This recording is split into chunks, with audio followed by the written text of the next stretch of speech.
Hey, my name's Rajesh. I'm a direct lender based in Los Angeles, and today we'll be talking about how to 100x your money in real estate in Los Angeles. So let's get into it. The strategy is very simple. You want to buy a building. Well, let's try this again. Buy the right building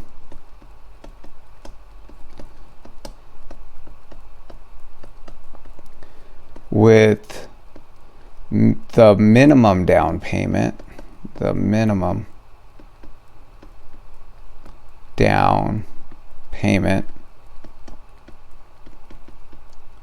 And when I say that, I don't mean, if they advertise 5% down or 3% down or 25% down. What I mean is as low as possible in order to make the numbers work.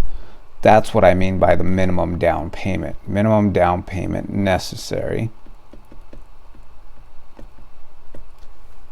to make numbers work. So you have bullet point 1, bullet point 2, or even better, step 1, step 2, step 3. Ensure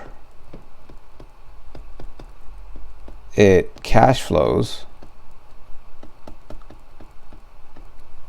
for cash out refi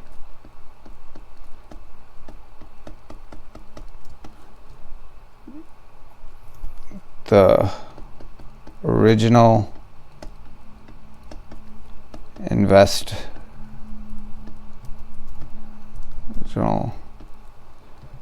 down payment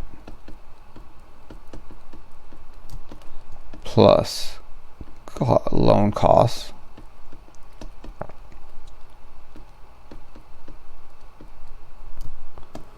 only. So don't go pulling out more than this. You only want to take out the original down payment that you put in and any closing costs for the loan. Anything beyond that is going to harm your ability to cash flow.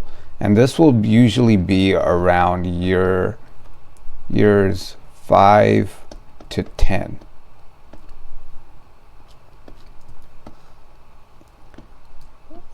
Let me make a modification here. At lowest interest rate possible at the time, even if it means buying points. And number 3 is tied to number 2 because in order to make sure it cash flows, you want to, if that means buying down points to get the lowest interest rate, if that means putting a bigger down payment, that's where you want to be, because you want to make sure that you have positive cash flow. And this is to make it 100x your money. If you don't do any of these things, you can still make 10x your money, 30x your money, 25x your money, 40x your money in some cases. But to make sure that it makes 100 times your money, you have to do these steps right here. And I forgot number 5. So this is the most important step. Hold. Do not sell until mortgages fully paid off. And I say mortgages plural because you're going to have there are going to be two mortgages: the first mortgage that you do, and then the refinance, which replaces the first mortgage. And then you're going to hold that the second mortgage, the refi that you do, are somewhere between years 5 and 10. So that means you're going to be holding this property somewhere between 30 to 40 years long. So hold 30 to 40 years and then sell.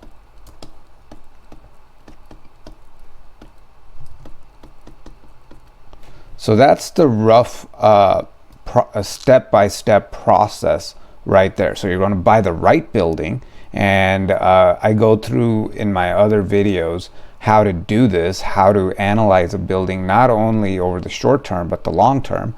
And I also show how to put the minimum down payment and get the lowest interest rate by using strategies such as using seller credits in lieu of a discount on the sales price, in order to get lower interest rates, even if you're doing a simple DSCR loan.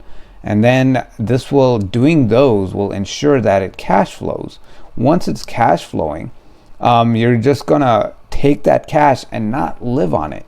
Put it in a bank account, put it and allow it to collect interest. Put it in a vault. Even if it doesn't collect interest, it's sitting there, but you're not spending it, it's collecting. And then around years 5 to 10, what you're going to do is do a cash out refi, the remaining balance of the first mortgage plus the original down payment that you put down. So let's say your original loan amount was let's say $750,000. That was your loan amount. And then your down payment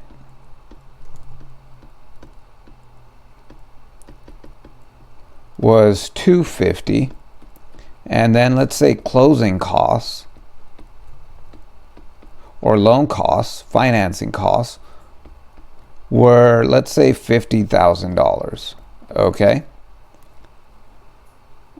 and even let's say even $25,000. It doesn't matter. That's not the point. It's whatever it is. It's X. So here is the cash that you're in for it, $300,000. And then your loan amount was $750 at day one, but come year 5, it's probably going to be somewhere like maybe, I don't know, 700,000, 720,000. 700,000. So now what you're going to do is add these two numbers up, and so you're going to take out $1 million loan. And from that, you're going to pay off this loan amount. Part of this will pay off that, and the other part will give you $300,000 cash out. Okay? But you got to understand, your building is worth more now. After 5 years, it's no longer worth 1 million. It's more likely worth 1.5 million or even 1.25 million. Right? The point is that the more it's worth, the better your terms are going to be, the better your interest rate is going to be. But let's say you do a refi at 1.25. So now you're going to have a loan balance of 1 million on a $250,000 property. And mathematically, we're talking about divided by 1250, 123. We're talking about an 80% cash out. So I would wait until this was closer to 70%. That's probably a better way of doing it. So this is why I say years 5 to 10. So let's say you want to get it down to somewhere below 70%. The lower the better. So let's say you get it at year 7.5, year 10 even. Year 10. Okay, year 10, it is worth 1.5 million. Okay, So now we're at 66.7%. Well, what happens in year 10? Your costs are higher, your operating expenses are higher, your rents are also higher, and now you've pulled out your cash, and your building is also higher. Building value, year 10. So now you're able to do the cash out refi at a 66.7, which for most lenders, doing cash out at a LTV that low, it's a safe bet. It's a low risk, and they'll give you a lower interest rate, lower interest percentage. Okay, so once you do that, now maybe the first 5 years you're losing cash. First 5 years, no cash flow. And first 5 years after the refi, right? So whatever cash you pulled out, this 300,000, right? Maybe you'll have to pay, let's say even 100,000. Let's say 150,000, right? But then after year 5,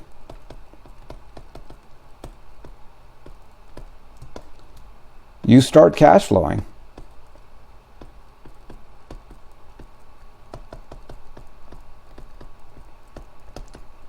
Again. Okay, so now you're cash flowing again, and essentially what it originally cost you was 250 plus 50,000, which was 300,000. But now you already own the building. You've spent $150,000 from here, just repairing those lost cash flow years, right? Where filling the hole where you were not where you were cash flowing before. Now you're losing money, but you only lose 150,000 instead of having put in 300,000.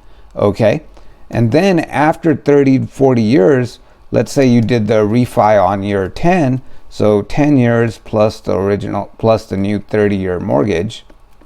So this is first mortgage, first, or the purchase mortgage, purchase,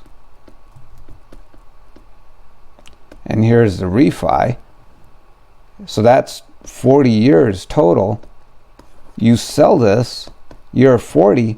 Well, this building that you bought for $1 million, come year 30 or come year 40, it is now worth $10+ million, right? And then your cash flow over those years, let's say it's even $1 million. Because remember, you put it in a bank account, you put it in a vault, you put it under your mattress, you have not touched it. So the total cash flow over 40 years is now 1 million. So now you have $11 million when you decide to sell. And so when you let's say you have to subtract realtor fees. Realtor fees are 3%.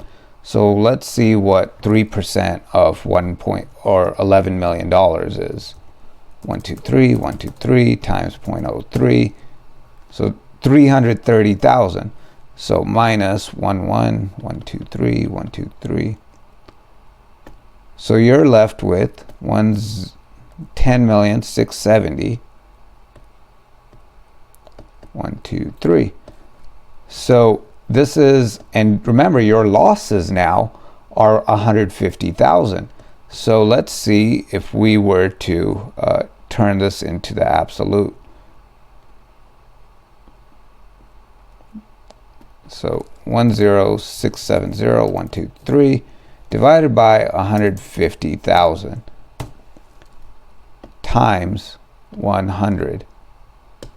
So on a property with this scenario, you're looking at a 7,100% return. That's a 72x return on your money. So that's the general strategy here. This is what I like about real estate. Can you 72x your original investment in the S&P 500, right? And so we're going to find out. So we're going to put the same investment, 300,000, and wait 30 years and see if that adds up. So let's see here. Compound interest calculator.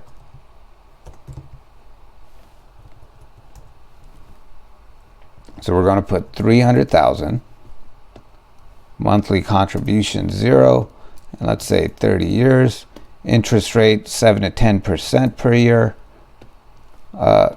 0 annually. Let's see if that adds up. So for 300,000, after 30 years, you end up with $5 million. Remember here, you were getting 10.67 million, right? So let's see, what about in 40 years? Now you're getting 13 million. So it's pretty comparable to the S&P 500 over the same length of time. But remember, this cost you 300,000, whereas this cost you 150,000 because you pulled out your money around your what was it, year 10. So let's see what happens with $150,000 in 40 years here. $6.7 million after 40 years. Same time period, same amount of cash, right?